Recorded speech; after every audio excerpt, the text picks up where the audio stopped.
everybody. Welcome to the July Global Campaign for Education US or GCE-US Coalition Meeting in honor of Malala Day.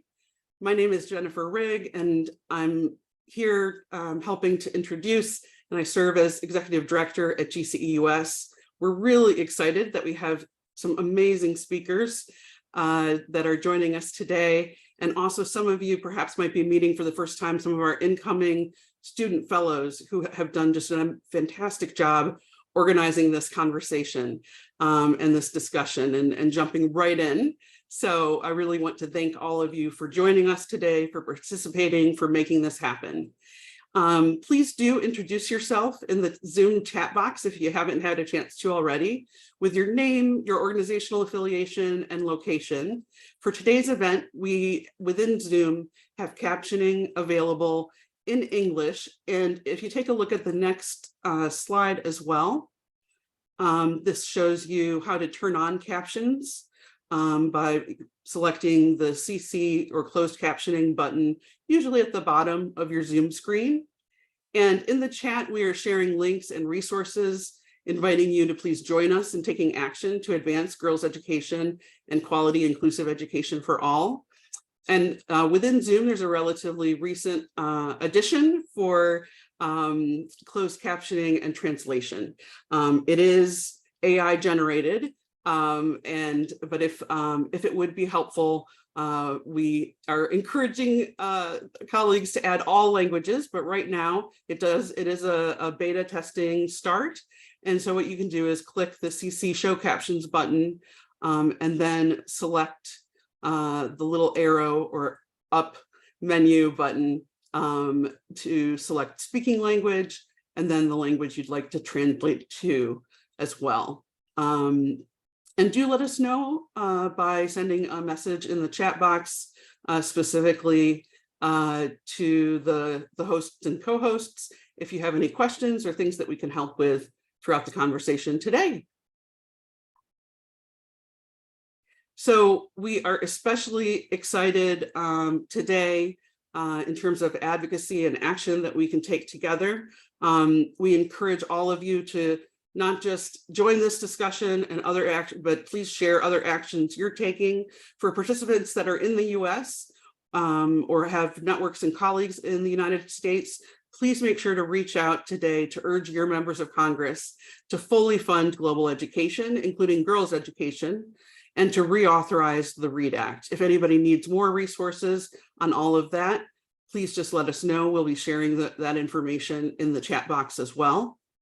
And throughout this session, we want to have as much interaction with participants as possible. We really invite you to pose questions, comments, share information about your work in the Zoom chat box. Today's event, as you can see on the screen, will feature 4 incredible speakers. And we're really delighted to kick off with Sabrina de Souza from Malala Fund. We're excited that Sabrina is in New York at the United Nations today for the HLPF with her fantastic colleague who will be joining us to speak more about the education champion work happening in Tanzania. Mgusuhi Jackson Maswi will be sharing much more, and please do join them in an event happening in just a few hours to go in even greater depth. We're grateful that Sabrina is here with us today, who serves as the Director of National and Regional Advocacy at Malala Fund. We'll share in the chat box, if you haven't seen it, the full speaker bios and agenda as well. Sabrina is a gender and girls' rights advocate at Malala Fund. Specifically, I'm just thrilled that she can join us today. We've wonderfully been able to work together on women's and children's issues for many years, and she has really grown this amazing program. As the Director of National and Regional Advocacy, Sabrina oversees Malala Fund's work on activist-led advocacy, and it's a really exciting time with the work that they're doing now and the opportunities to engage with all of you. Sabrina, welcome. Over to you.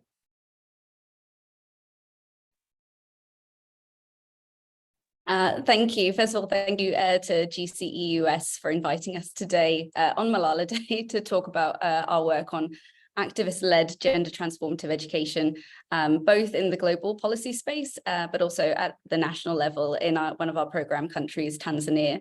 My name is Sabrina de Souza. I'm the Director of National Regional Advocacy at Malala Fund, overseeing our activist-led advocacy. For those of you who are familiar with Malala Fund's work, you know that we are working towards a world where every girl can learn and lead. And our approach really centers around investing in education and young women activists who are the ones really driving the solutions to address the barriers towards girls' education in their communities.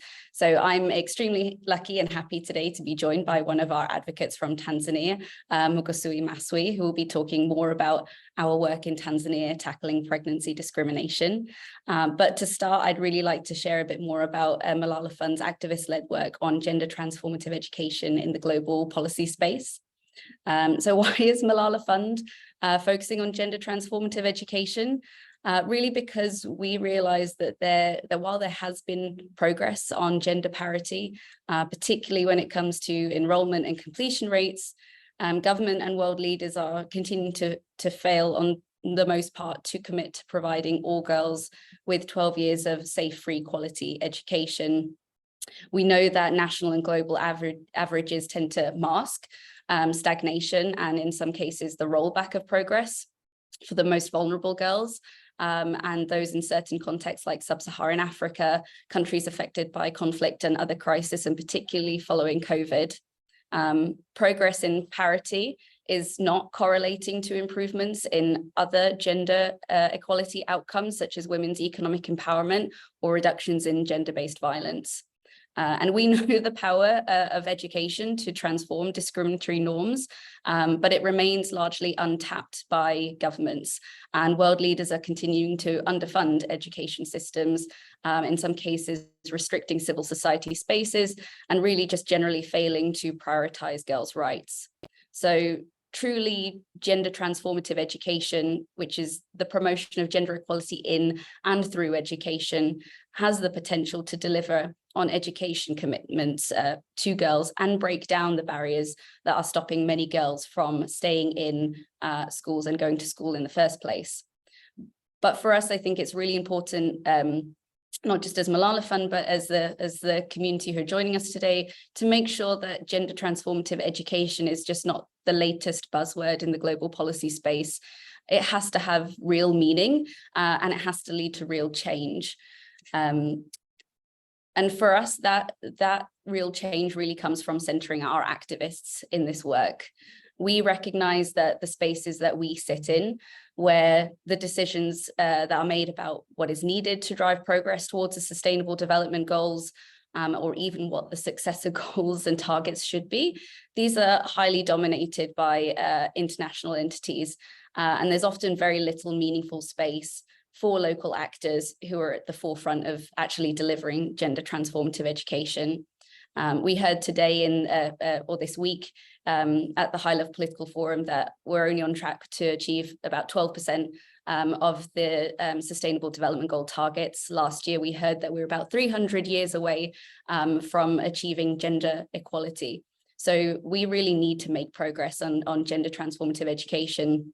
And it really is about centering activists who live the realities and understand the realities of what really transforms gender in their communities.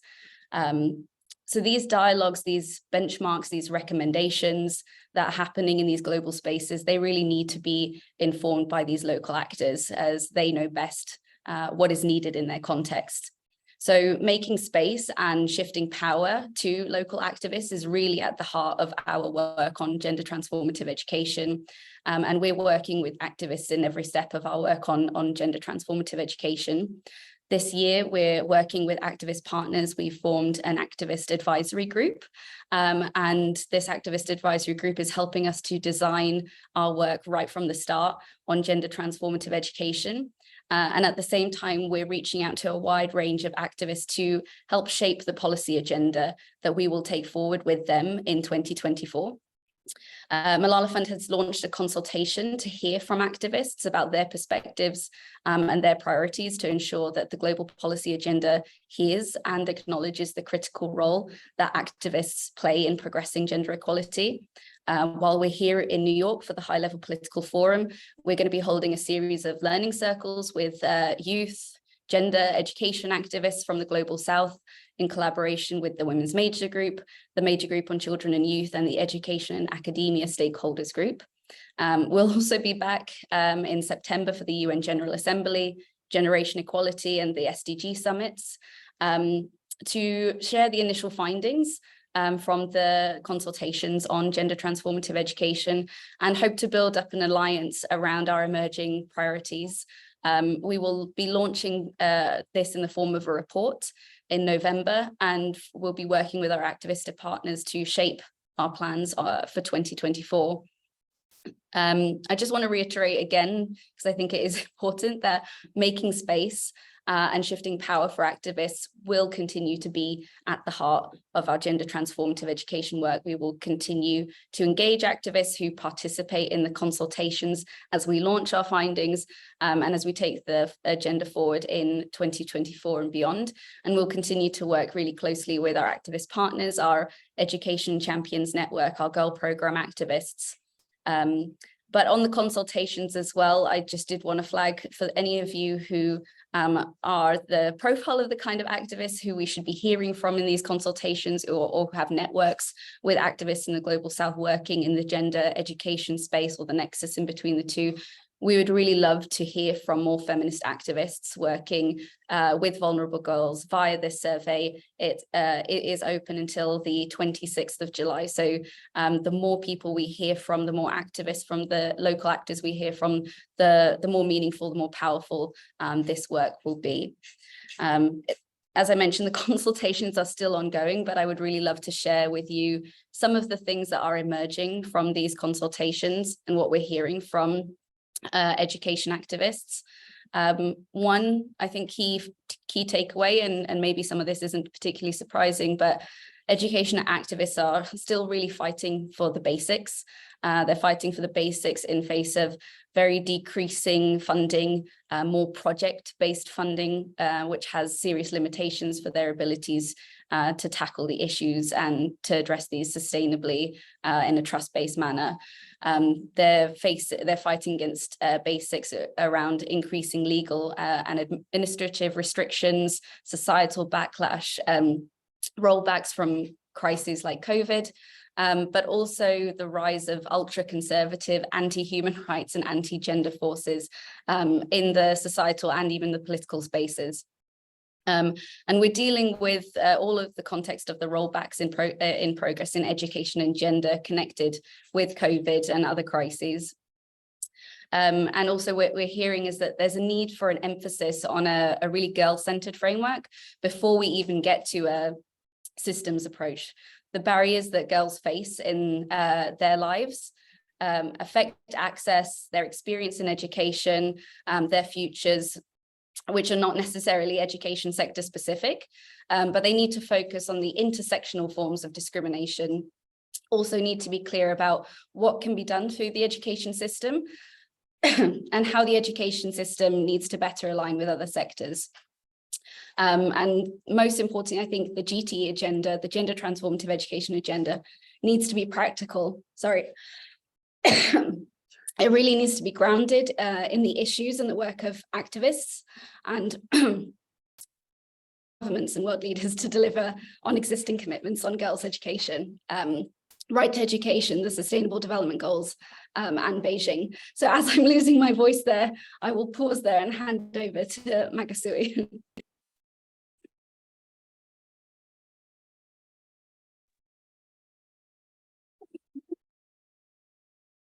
Good morning, everyone.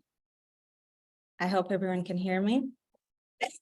Yes, thank you so much. Welcome. Thank you so much, Jennifer, for having us on this important space. My name is Maswi. I am one of the Malala Fund Education Champion from Tanzania. And today I'm going to speak about the pregnancy discrimination in the country. So I have a quick presentation that is going to highlight about the pregnancy discrimination in the country, a bit of the background on the re-entry in Tanzania, but also the current context and what we as education activists in the country are doing so far.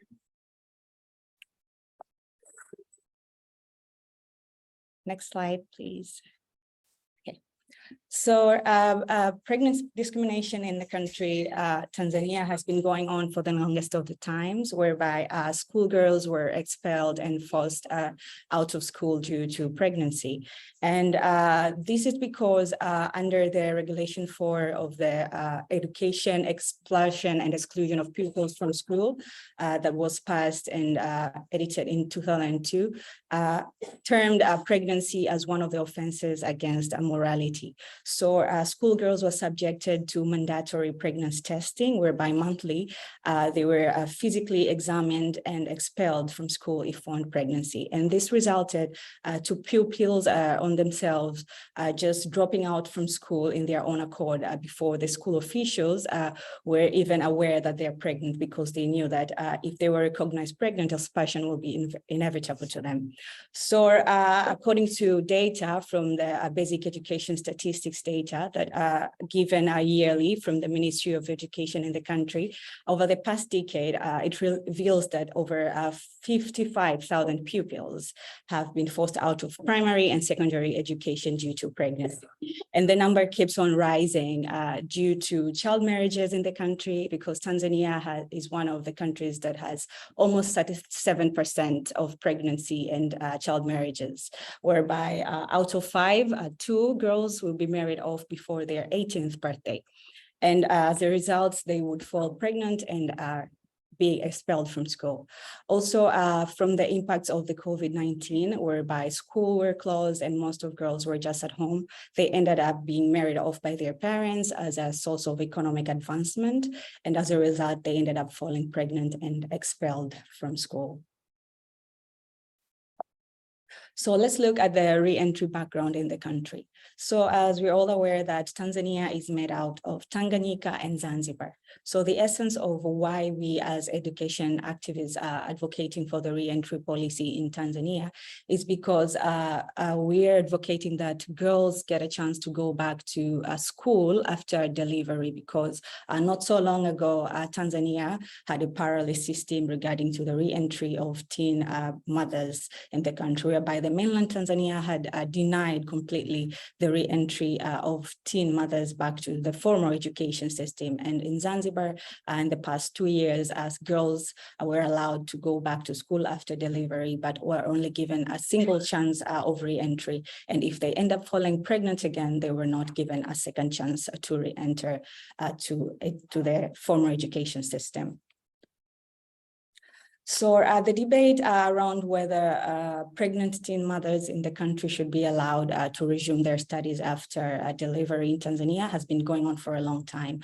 And back in 2009, a draft of the guidelines of allowing teen pregnancies or teen mothers to go back to school was drafted, but it was later on dropped out after a change of political regime, whereby the late president, Dr. John Pombe Magufuli, had outright publicly denied teen mothers a re-entry to school in his tenure, and said that he could not watch mothers go back to school and studying with girls. It could be a bad influence to other girl students.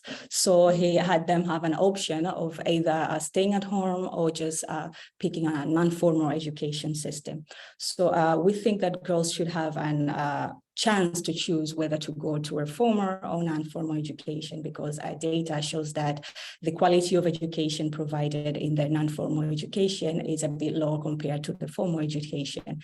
And heading on to the non-formal education, they need to have some sort of skills to do some tailoring and other mechanical duties. So girls should have a voice and choice to choose whether to go to a formal or non-formal education system. So let's look at the current context. of re-entry in the country. So since 2021, we have had huge change in our political regime after the passing of the late President Mgusuhi, who had publicly denied or banned girls, teen mothers to re-enter in the formal education system. Now that we are having the first female president in the country, Her Excellency Samia Suluhu Hassan, who we see her priorities mainly on gender equality, promotion, and equity. Since her time, she has passed the Education Circular number 2 of 2021 that lifted the ban around girls or teen mothers re-entry to schools. So the Education Circular that was issued now had pronounced that whole school dropouts are due to various reasons, including teen pregnancy, are now allowed to re-enter into the formal education system, something that was even forbidden in the past political regime. So this pronouncement changed completely the situation that was previously described as Tanzania's position regarding teen pregnancy or teen mothers schooling or education. Also, after the passing of the Education Circular, a guideline that issues how the reinstating of teen pregnancy mothers or students to school into primary or secondary education was also issued just to support the Education Circular that was previously provided.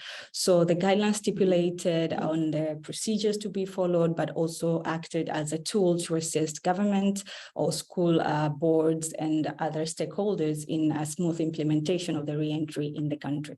So despite having this circular and guidelines in place, we as education activists in the country have highlighted some gaps that still exist in these guidelines that we feel like if they are not addressed, it will hinder the sustainability of the re-entry in the country, but also it will hinder smooth implementation of the re-entry in the country. Also, since the tenure of Her Excellency Samia, we have seen the free basic education. So back in 2015, through Education Circular number 5, the government had issued the free education policy, whereby education was free from primary to secondary education. But earlier this year, it was extended to A-level education. So we see this as a government step to motivate mass enrollment of students, but also encourage a readmission to school of dropouts. But we feel like the policy itself, the free basic education policy, it's more of a fee-free education because it fails to address all other necessary expenses that are barriers to education, including contributions, uniform that students could be facing that could end up as a result of their dropouts. So let's look at what we as education activists have been doing so far. So with support from Malala Fund, we as education champions from Tanzania have been trying to popularize the re-entry circular itself, because we came to realize that most of the stakeholders, including the implementers, the school heads, and other government officials, are unaware of the circular that was issued. And as a result, girls are still expelled from school and others are still examined and suspended from school. While now we have on ground the education circular that actually allows them to readmit after child delivery. So we are trying to popularize it through the media and our other interventions so that people can be aware that girls can now come back after delivery. We are also trying to influence the guideline review to address the highlighted gaps for sustainability and smooth implementation. So as I said earlier, we as education activists had a chance to look at the provided guideline and highlight a huge number of gaps that really need the government's attention if this policy or guideline issued to deliver the results intended.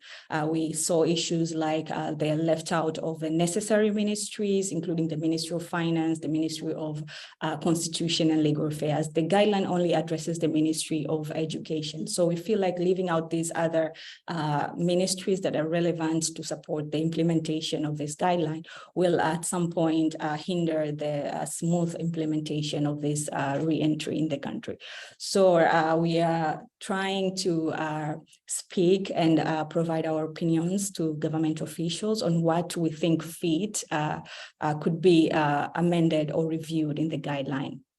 We are also advocating for a gender-responsive budgeting and education financing to support the implementation of the reentry.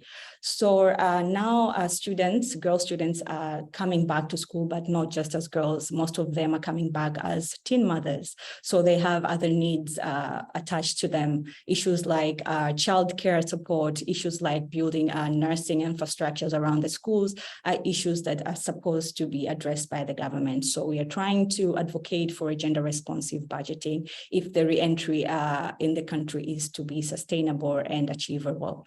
We are also trying to influence the legislation of the reentry in the country, because we have had a bad experience with the previous regime, whereby a single political leader can issue his stand or priorities and stand as a complete change in a country. So the previous president had outreach and publicly denied re-entry. And now that we have a change of regime, Mama Samia has now allowed re-entry. So having a legal document, having a legal framework in place could act as a support or a permanent thing that re-entry could be actually achievable in the country.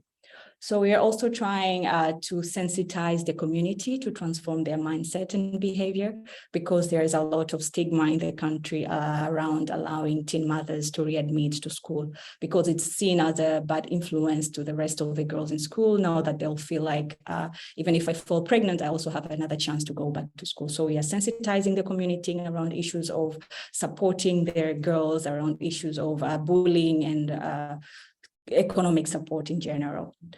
We also are working to capacitate the guideline implementers, because we came to realize that most of the guideline implementers, including the school heads and local government officials, are unaware of the guideline, and they tend to still proceed with the expulsion of students, but also they fail how to support these girls that are readmitting to school. So as also part of our efforts, we are supporting now the teen mothers who are readmitting to school by offering psychosocial support, material support, or just trying to address any barrier that could hinder their smooth transition or readmission to school. Also, we are conducting enrollment campaigns just to motivate teen mothers re-entry to school, but because most of them now feels like they just had a single choice of either admitting to a non-formal education and not going back to a formal education in fear of being bullied at school, or in fear of just being taken as a moral figure or immoral person.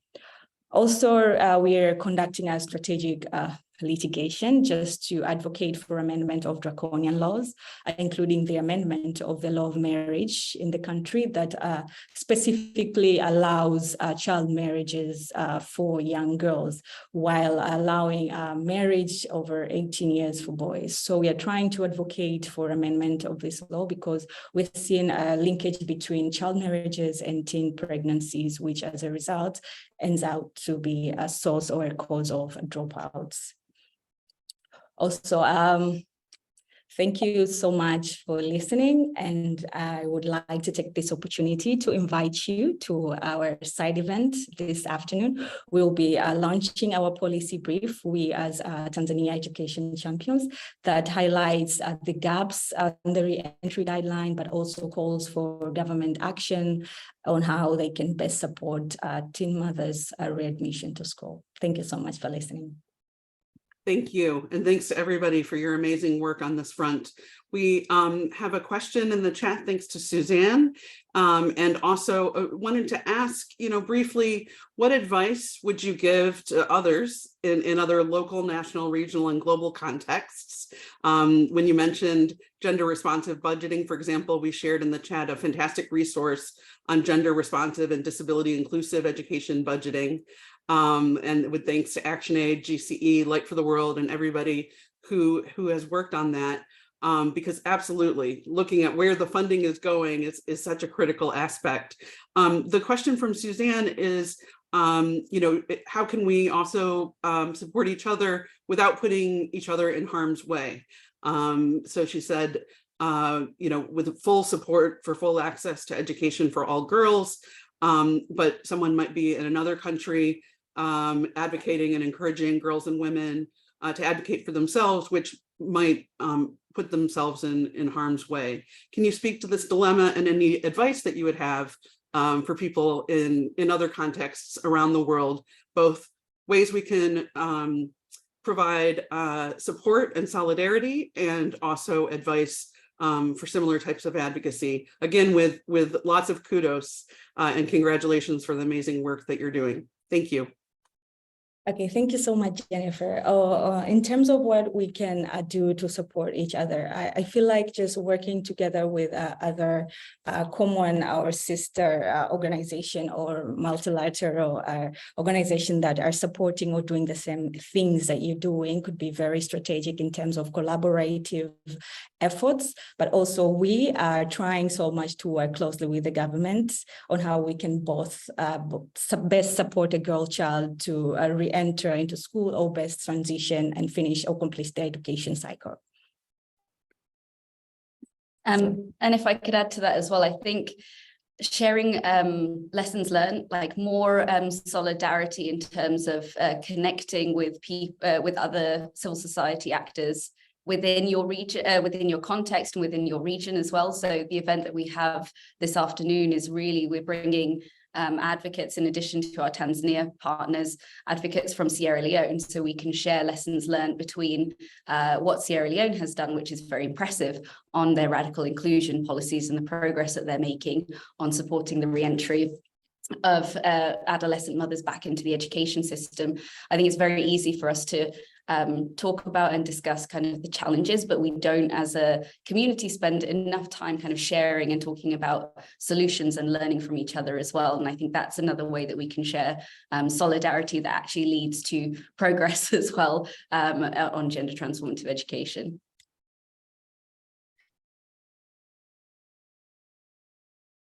Thank you so much for those wonderful remarks and for your wonderful presentation. So without further ado, next we would like to introduce Lalah Rukh, who is a social entrepreneur and a science communicator from Pakistan. She's also the founder and CEO of Science Fuse, which is a social enterprise that works to enhance scientific literacy by curating informal science educational resources and engagements for children.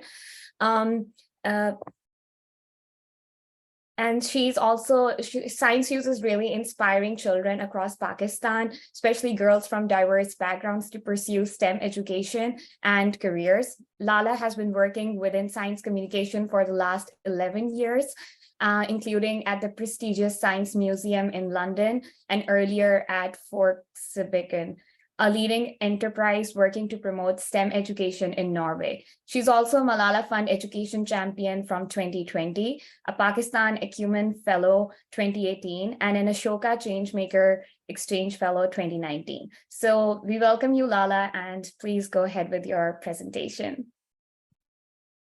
Thank you, Maha. And so inspiring to hear from fellow speakers. If I can have the slides, when the slides come up, you will see a little girl and you will see her, I hope you will see the excitement on her face, because she's using something lying around at her home to make a rocket, something like a plastic bottle and pencils.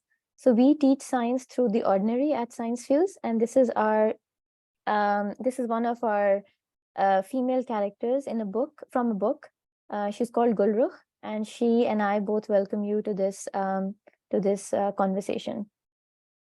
If you go to the next slide, you will see a bunch of photos, and this is my these photos sum up my relationship with science from a very young age. So I was only 12 when I fell in love with the DNA molecule. And this was because I read an article in a children's magazine published in a leading newspaper in Pakistan. And it talked about, personalized medicine, that one day when you visit a doctor, they will take a blood sample, look at your genes, and give you personalized medicine, which is not the case right now, because all of us normally, the medicines that we take, they're not built for each one of us. And that fascinated me, that, something like that could happen. So I cut out that article, I put it on my wall, and after that, I was just obsessed with genetics. And this was the time the human genome was being sequenced. So there was a lot of information about genetics, in the media. And if you can see the photo of Watson and Crick, that's the man who's pointing a pencil, I think, at a structure. So Watson and Crick were my heroes, and I thought they looked really handsome. There was a photo of them, this photo, in my science textbook. And I thought they were really awesome because they are the ones who discovered the structure of the DNA. And I later found out, when I was an adult, that actually they stole credit from a female scientist, Rosalind Franklin, who took a photograph. She took the first photograph of the DNA molecule, and she was never given credit for her work. And they both won the Nobel Prize. They're still remarkable, but of course, I was not as fond of them when I learned about Rosalind's story. So that's where my relationship with science started, because at that time I was just 12. And when I was 18, I moved to Norway. And being in a new country where I didn't know the language, I didn't know the culture, it was really hard for me to understand or even think about what I wanted to do. A lot of children or young people, when they're 16 or 17, they're really lost and they don't know what they want to do. But I ended up studying molecular biology and biotechnology at the Norwegian University of Life Sciences. And I chose these programs only because of my fascination with the DNA molecule, which started when I was 12. But when I joined these programs, I started feeling that I wasn't smart enough to continue with science. And a lot of that came from home, because my parents were not highly educated and they didn't know what I was studying. And so they would always undervalue it. And so at home, I felt like a failure. They wanted me to pursue medicine. And I didn't have good enough grades to do that. So suddenly I started feeling less capable than my counterparts, especially when it came to practical work in science. So I left science and I thankfully found another passion, which was science communication. And as Maha was talking about my work, it started in Norway, and then I moved to the UK and started working at the Science Museum in London. And I saw science being presented in really cool ways. I would stand in front of an audience of 1,000 people and perform a science show where there's fire and there are rockets flying up in the air and there are giant bubbles. And this changed my idea of how science can be taught. But another thing that I learned during my time at the museum was something called science capital, which is what we are trying to bring to Pakistan, or bring to the education sector or the science education system in Pakistan. So what is science capital? Imagine it like a bag. So it's a bag we all carry. We all have science capital. It's like your culture, just like you have financial capital, you have cultural capital, you have science capital. And it's made up of 4 things. What you know about science, that's scientific literacy. How you think about science, what you do. So what kind of activities do you take part in at home, outside of home? Do you have dinner table conversations about science? And who you know in science? Do you know people who work in science or use science in their daily life? And are they, conventional scientists who wear lab coats and are old men? Because most of us, when we close our eyes and when we're asked to imagine a scientist, the image that pops up is mostly of a man, someone who looks like Einstein, has messy hair, wears really thick glasses, and it's never really a woman. Seldom a woman. So this defines, the science capital that you nurture over the years defines your relationship with science. And research from Science Museum, UCL, and King's College London says that the more science capital a group, a community, or an individual has, the more likely they are to pursue STEM education or STEM careers. And can you guess which groups are marginalized and which groups perhaps have lower science capital in a country like Pakistan? Girls are one of the groups that have lower science capital. There hasn't been a formal study into science capital in Pakistan, which is something Science Fuse wants to invest in, wants to do in the future when we have those kind of resources. But what is really important is that some studies that have been done in Pakistan with girls who are 16 years of age show that family influence, whether or not girls are considered smart enough to excel in STEM subjects like maths and physics and engineering, the attitude of their families, their own perception of whether they are smart enough to pursue science. All of these things are very important factors in whether girls will continue with science after 16 years of age. So it's not just about what you know. It's not just about scientific literacy. Even when they're doing well in exams, they tend to not choose science because their families feel that they will not be, that they won't be able to settle down. And there's a term that was used in a British Council report, which studied the attitudes and perceptions of girls towards science in Pakistan and why they abandoned science after 16 years of age. The term was marriageability. So a lot of families and parents think that if their daughters continue with science, they will not be, they will not get married, perhaps because, science careers require more years, they're more tough, they're more male dominated. And that's a big reason for why girls drop out of science. And that is really sad because when you don't pursue science after 16 years of age, a lot of opportunities, a lot of doors close.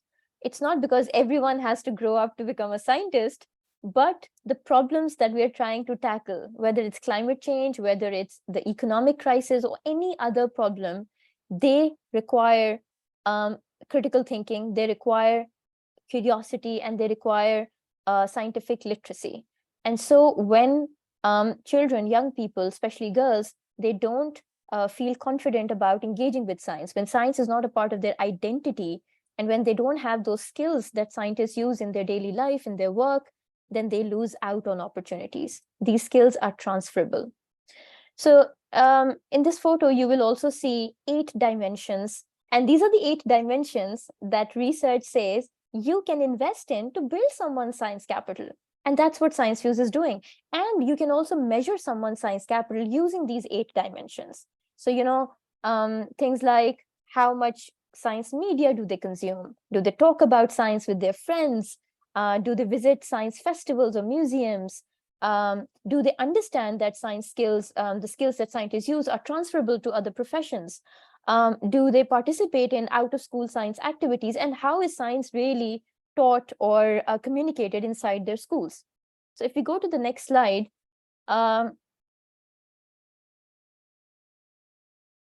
so this is our theory of change.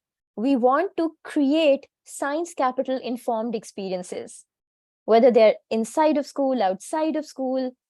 And what we hope to achieve from that is that when we take these experiences, which are informed by the science capital approach, when we take them to girls, when we take them to underserved groups that don't have access to these experiences, then we will see a greater engagement with science. So we will see people, we will see girls who engage with science confidently. That will grow eventually their science capital, and they will be able to lead a life of dignity where they have many opportunities. And that's what Science Fuse is doing. So we do that in different ways. We do that through our advocacy efforts with the Malala Fund, but there are many other ways that we work directly with girls. We work directly with schools and communities and teachers, and we develop materials as well. We go into schools, and we also go to different festivals. We also run our programs outside of schools. And I'll talk a little bit about what these programs are and how they're focusing on being a gender transformative. So if we go to the next slide, these are just numbers.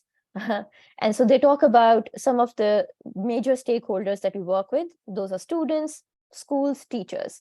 And if you go to the next slide, I will talk a little bit about that we work not just with girls, because there are other groups as well that are underserved in Pakistan that have lower science capital. So those are children who have different abilities, So in the last 2 years, we've worked extensively with children who come from the deaf community.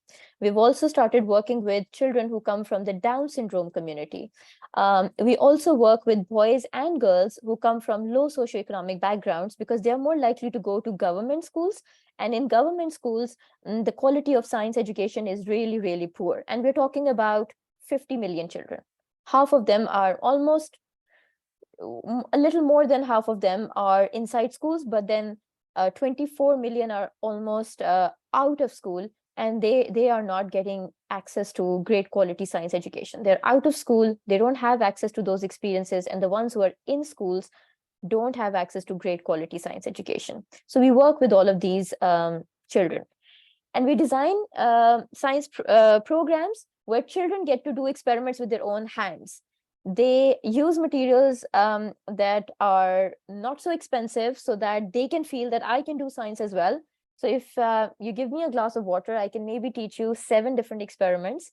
And so we use everyday materials so that children can take ownership of these experiments and these programs and can continue investigating even at home. And we take them to different schools, different communities, different festivals, all across Pakistan. We do it digitally, we do it in person. If you go to the next slide, I'd like you to meet Alina Baloch.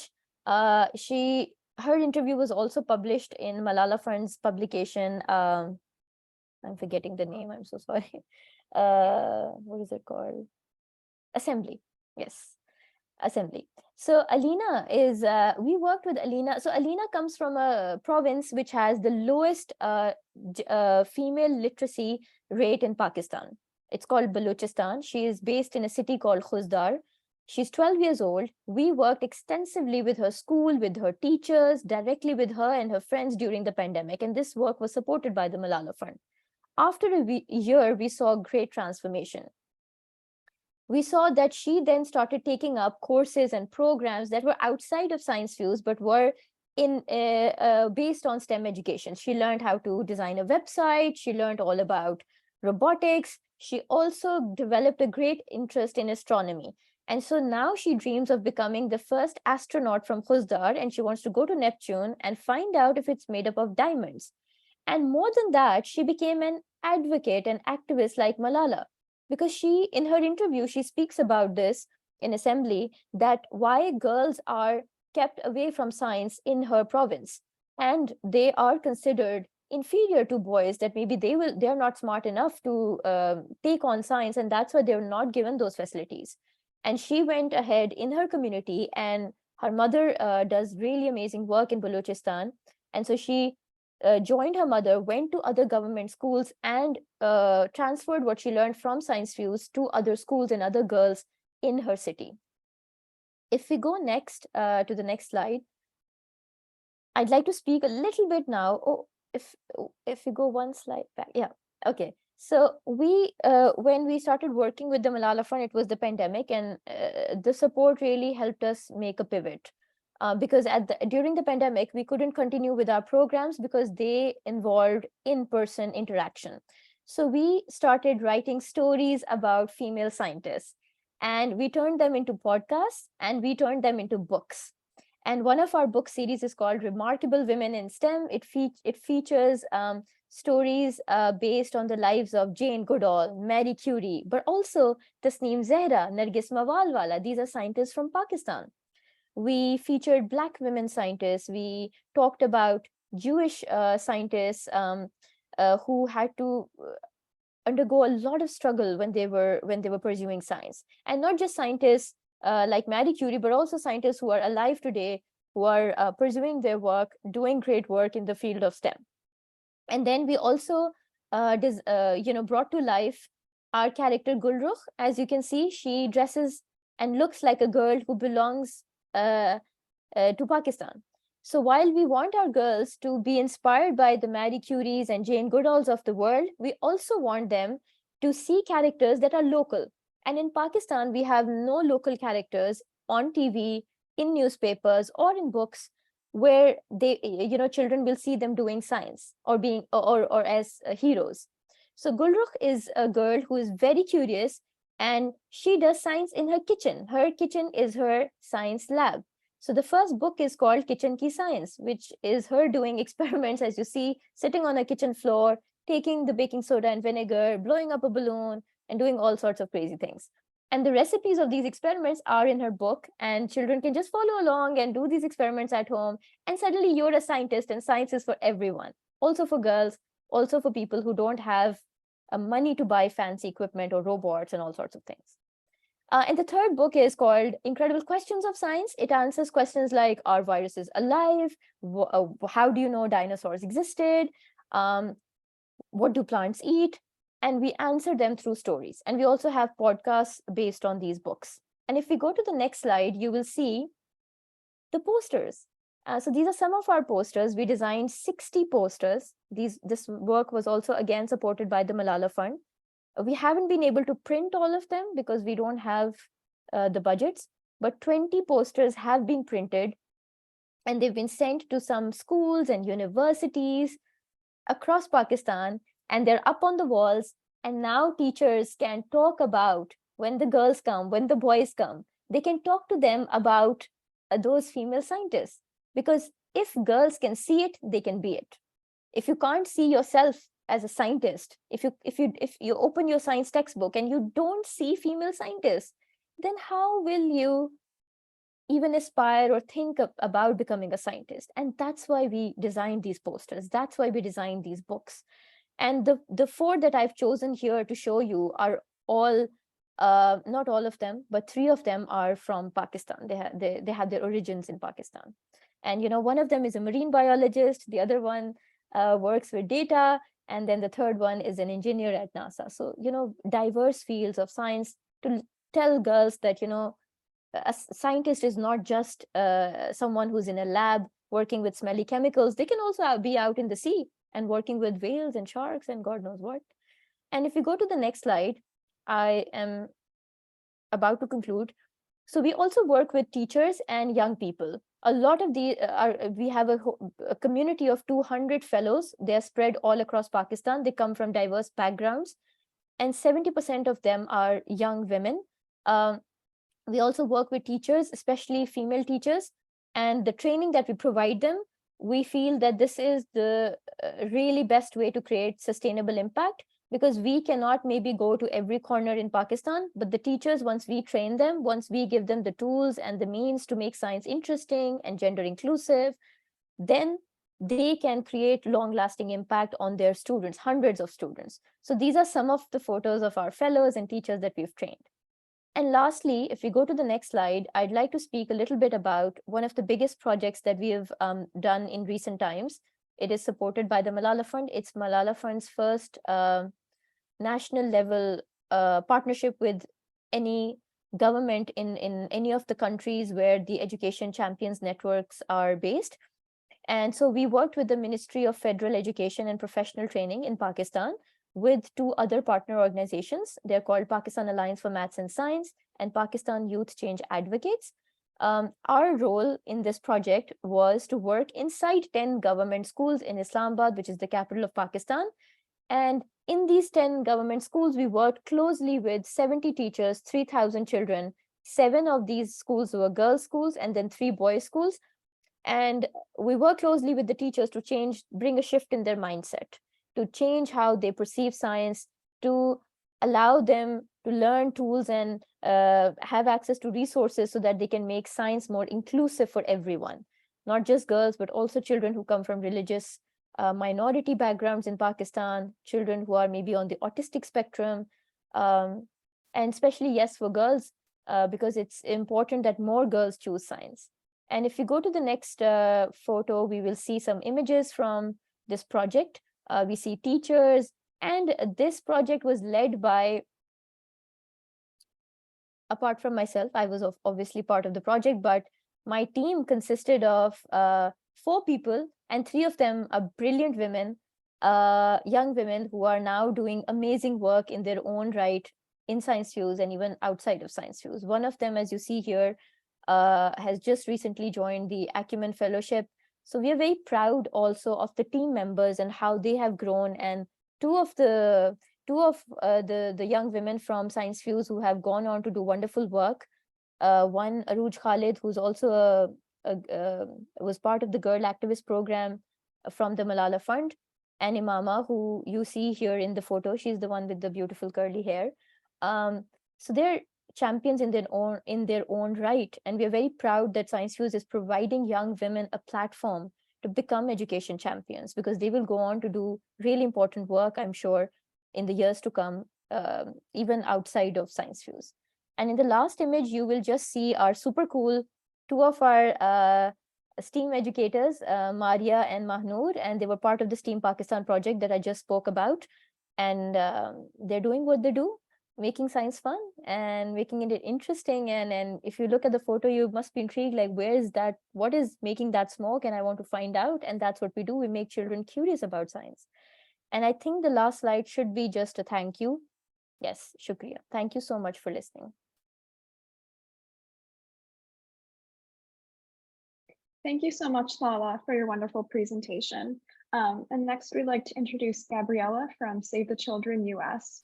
Gabriela Cipolla is the Senior Advocate for Global Development Policy at Save the Children US, where she supports the advancement of Save the Children's US foreign policy objectives and around girls and gender equality, focused on increasing girls' civic and political participation and ending child, early, and forced marriage. So this includes supporting and influencing Congress and the administration on gender equality and girls' rights within US foreign policy and assistance. Prior to this position, Gabriela was an 8th grade English teacher in Nashville, Tennessee through Teach for America. Gabriela holds a Bachelor of Arts degree in International Relations from Centre College and a master's degree in International Affairs, specializing in human security and gender and intersectional analysis from the Fletcher School of Law and Diplomacy at Tufts University. Gabriela, thank you so much for joining us today. Thank you so much, Kate. I'm excited to present today. All right, so to start, Save the Children's gender policy work is essentially rooted in the ideal that gender equality is not only a fundamental human right, but it's also necessary as a foundation for peaceful and prosperous, sustainable futures. We all know that worldwide patriarchal gender norms and gender discrimination drive violence against women and girls, and that adolescent girls specifically face disproportionate impacts on their health, their safety, and their futures. So in my role in the Government Relations Department at Save the Children US, I really emphasize the importance of this focus on adolescent girls in the policies that our US Congress and US administration creates. Adolescence is a really critical period in a girl's life, and it's a time when girls are particularly vulnerable to HIV and AIDS, malnutrition, education disruptions, as well as child marriages and other forms of gender-based violence, which are detrimental to their futures. So with this in mind, the 3 pillars of Save the Children's global gender policy programming that I'm going to discuss today are our initiatives to increase girls' civic and political participation, ensuring that our government is accountable to girls and promotes gender equality in childhood specifically. And lastly, I'll share some examples of girls' education programming from our international side. And then we can switch the slide. Great. So first, Save the Children acknowledges that girls' civic and political participation, as I said before, is a crucial cornerstone of stable democracies. When adolescents actively participate in their communities and civic processes from early on, they are much more likely to become engaged citizens and voters with higher levels of ambition for future leadership positions in both politics and the private sector. So their safe and meaningful participation is really key to creating these inclusive democracies and democracies with informed and engaged citizens. But as I said before, adolescent girls in particular face really high barriers to achieve civic and political participation. And this doesn't just affect the individual girl, but it affects the generations that come after her, ergo our democracies as a whole. And this period of adolescence is a really crucial window of opportunity. So adult women are less likely to fully engage in civic and political processes if they're discouraged and included from those processes when they are in their childhood. Research shows that adolescents who actively participate in community from an early age are much more likely to become these engaged citizens and voters that we need. New generations of girls and women leaders will have an exponential and compounding effect. And evidence shows that girls with female role models are much more likely to have leadership ambition. So by empowering adolescent girls with leadership skills as they transition into adulthood, we invest in their leadership potential and establish pathways that can help enshrine their participation in policymaking processes. And we know that bolstering this human capital is the most sustainable and effective form of development assistance. So we're reaching girls early on and helping them navigate adolescence, helping set them up for success later in life. So with this background knowledge in mind, Save the Children, along with several other civil society organizations, many of which are represented in this wonderful Zoom room, along with our civil society partners and allies in Congress, we helped author the Girls Lead Act. And LEAD is an acronym for Leadership, Engagement, Agency, and Development. And this is a really crucial bill that was introduced in 2019, reintroduced in 2021, and has yet to be reintroduced in our 118th Congress, but will be soon. And the Girls Lead Act seeks to address this gap that we see with girls' civic and political engagement. It would do three really important things. The first is that it would improve U.S. strategies and establish U.S. policy to support and empower adolescent girls, and would direct the State Department and USAID to create a single strategy on strengthening girls' civic and political participation. The second thing that it would do would direct the State Department and USAID to prioritize funding that would be made available to the agencies in accordance with the strategy that I just mentioned. And lastly, it would require annual reporting, which would be really important for us to examine past programming and ensure that there's actual progress on the new policy and strategy. As I said, this bill was introduced in 2019 and 2021, and it has, in its current iteration, over 70 co-sponsors in the House of Representatives, and then 20 co-sponsors in the Senate. It has not yet been reintroduced in the 118th Congress, as I mentioned. And unfortunately, the Girls Lead Act has been victim to a lot of anti-gender bill sentiment that we have seen in our US Congress over the past couple of years. We're still fighting strong for the bill, and there has been some progress made for the strategy, which I'll mention in a minute. And we're planning for a reintroduction in the fall.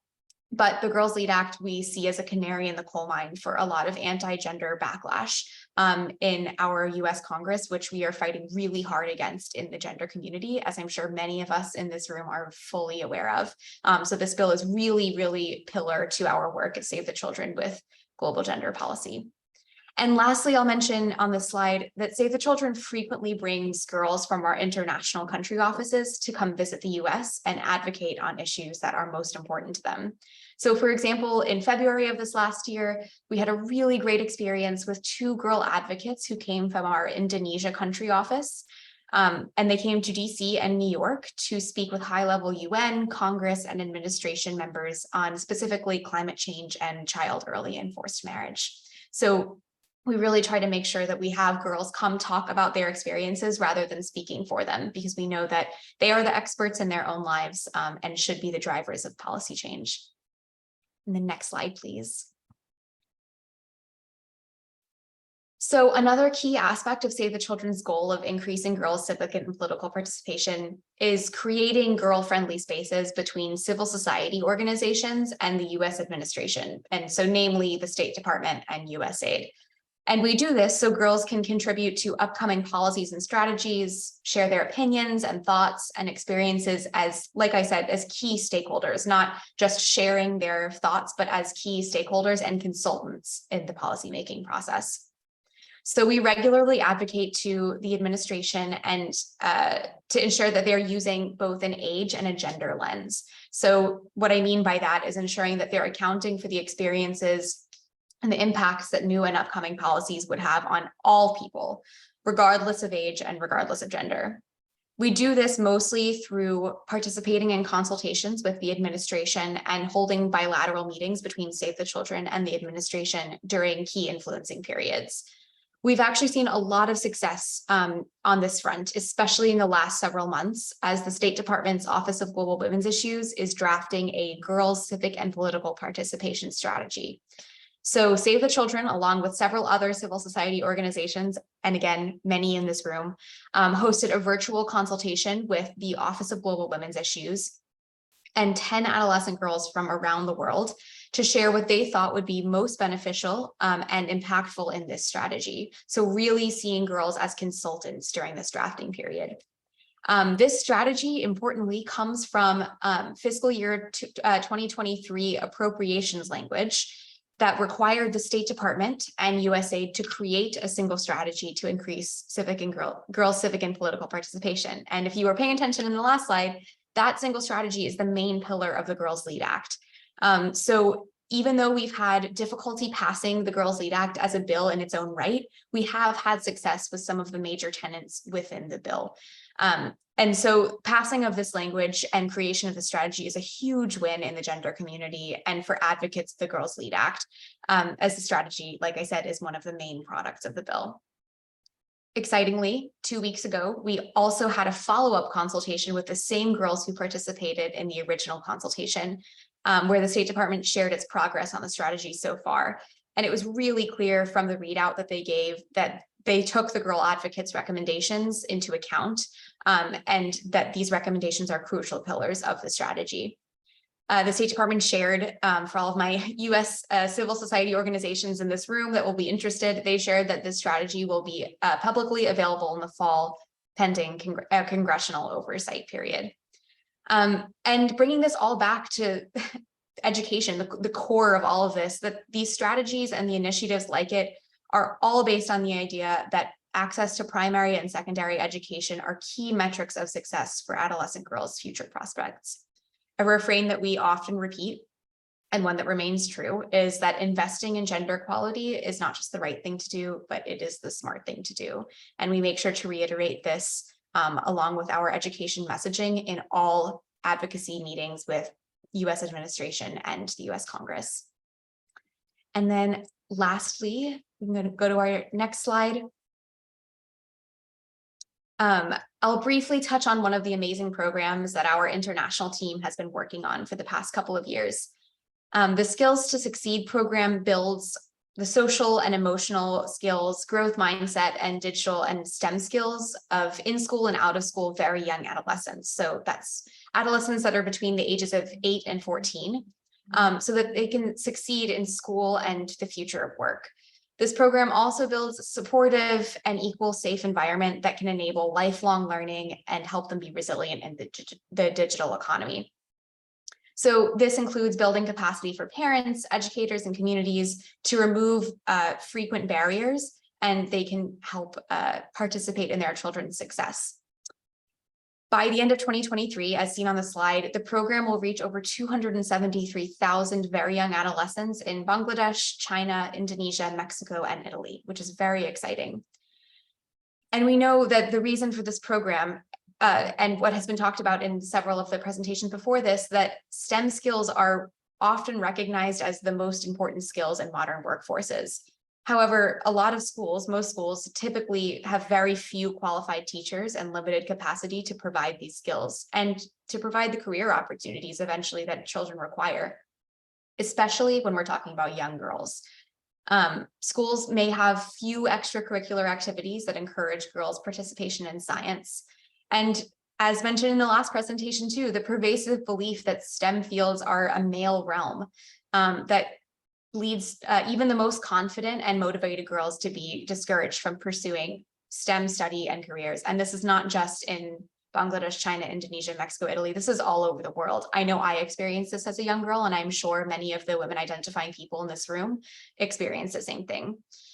So this program is really, really important because its successive iterations seek to address these issues, address this gap, and ensure that children of all genders and all ages can fully participate in educational spaces, no matter their age, no matter their gender. I'll end there, and I'm happy to answer any questions about Save the Children's global gender policy programming. Thank you, Gabriela. Thanks to everybody who's been doing this amazing work together.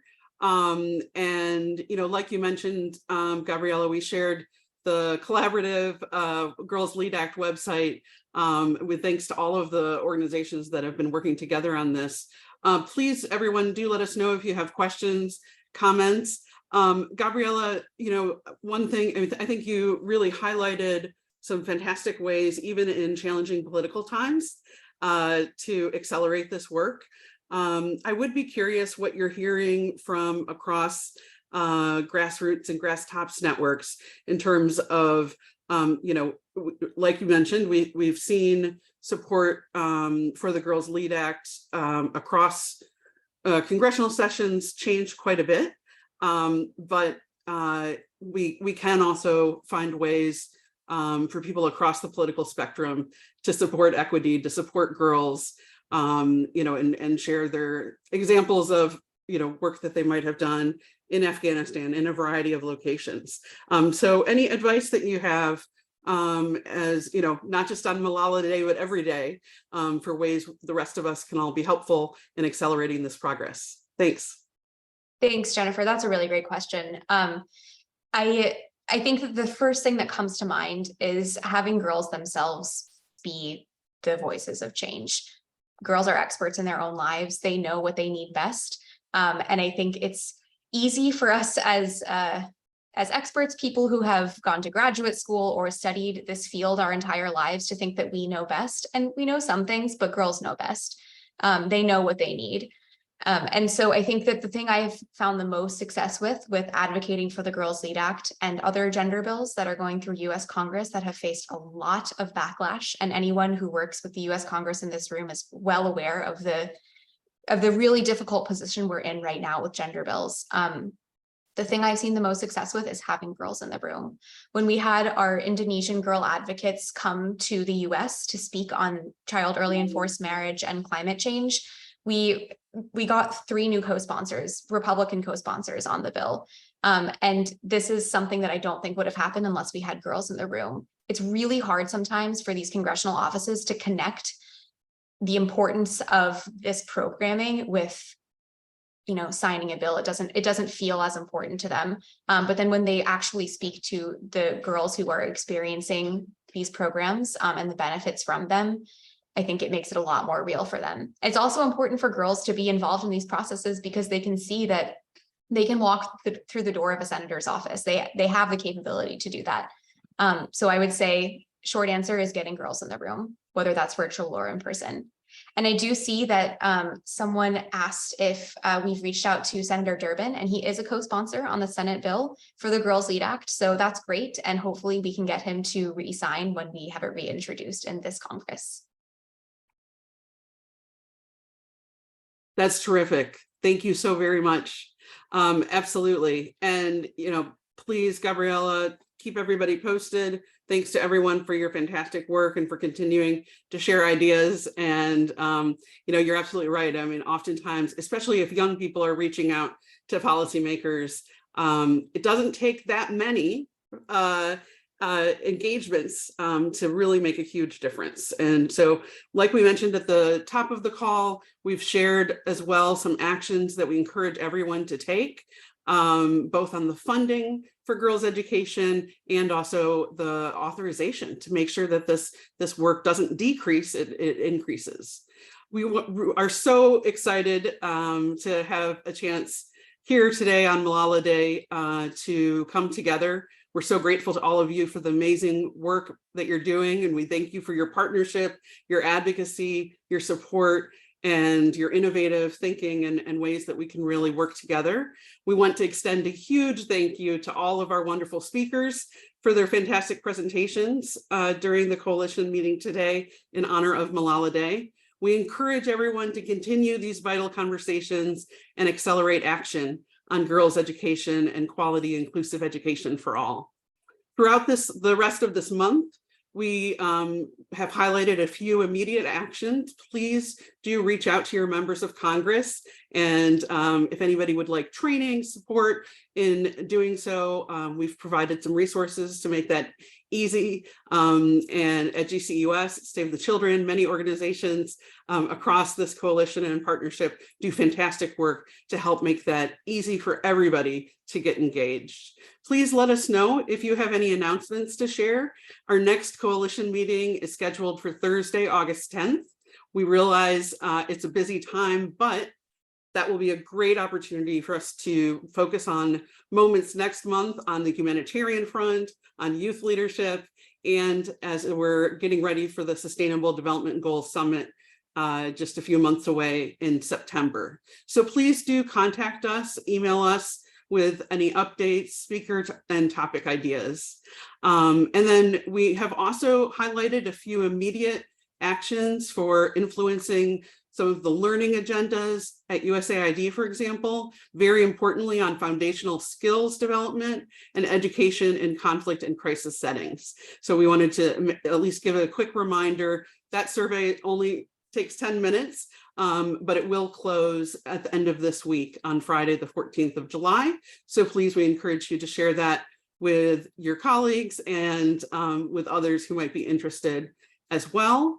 Let me put my contact information in the chat, Mohammed. Absolutely. We're happy to be in touch and continue the conversation after this meeting. And let me pass to my colleague, Maha. We know that many of you are extremely busy this week, so we'll send out this fantastic follow-up opportunity from our Global Action Week for Education, or GAWE, in May, in some outreach that's going to be exciting for follow-up with leadership at USAID. Over to you, Maha. Hi, everyone. So we had a very good discussion with the USAID Deputy Administrator, Bama Etria, and she posed some questions for the civil society on localization, power shifting, and inclusivity. And we will be sending out the Google form by the end of this week. And we hope for all of our coalition members to please engage and keep the discussion going forward. So you'll be getting an email about that soon, and I hope all of you will be sharing your ideas and responses. Over to you, Jennifer. Beautiful. Thank you. Huge thanks to everybody for joining across time zones, knowing that Lalah, for example, it's quite late for you. And so we're just really grateful again for everybody's amazing work and partnership. Happy Malala Day. And most importantly, we are grateful to all of you. Please, let's build this network even stronger. And we look forward to connecting, continuing to advocate together. Thank you so much.